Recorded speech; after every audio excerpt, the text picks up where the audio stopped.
भारत के संविधान में जाति के आधार पर भेदभाव करने के लिए पाबंदी लगाई गई है। धर्म के आधार पर, मूल वंश के आधार पर और प्लेस ऑफ बर्थ के आधार पर, रंग के आधार पर भेदभाव करने पर पाबंदी लगाई गई है।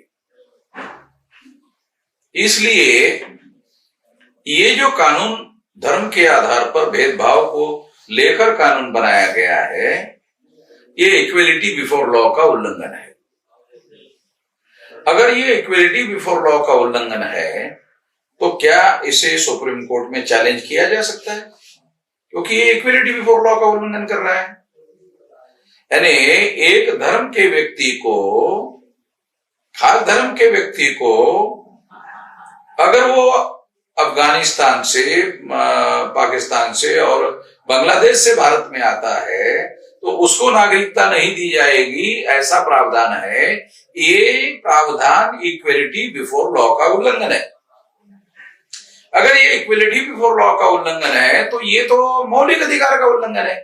और भारत सरकार को, पार्लियामेंट को ऐसा कोई कानून बनाने का अधिकार भारत के संविधान ने नहीं दिया है जो इक्वेलिटी बिफोर लॉ का या मौलिक अधिकार का उल्लंघन करने वाला कानून हो। इस हिसाब से ये कानून भारत के मौलिक अधिकार का उल्लंघन करने वाला कानून है। फिर भी भाजपा के लोगों ने अपने राजनीतिक मकसद के लिए इसे बनाया होगा, ऐसा लगता है। इससे संबंधित दूसरी एक बहुत बड़ी आशंका है। भारत का संविधान इक्वेलिटी बिफोर लॉ का समर्थन करता है। ये कानून इक्वेलिटी बिफोर लॉ का उल्लंघन करता है।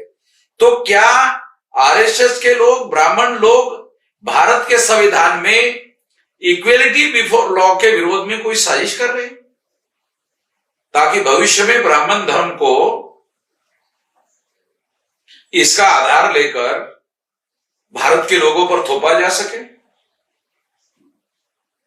क्या कोई ये साजिश का हिस्सा है? आरएसएस भाजपा की जो भी रणनीति रही है उसके आधार पर इसे गंभीरता पूर्वक सोचने की जरूरत है, विचार करने की जरूरत है। हम इसके विरोध में आवश्यकता पड़ी तो भारत बंद का ऐलान कर सकते हैं।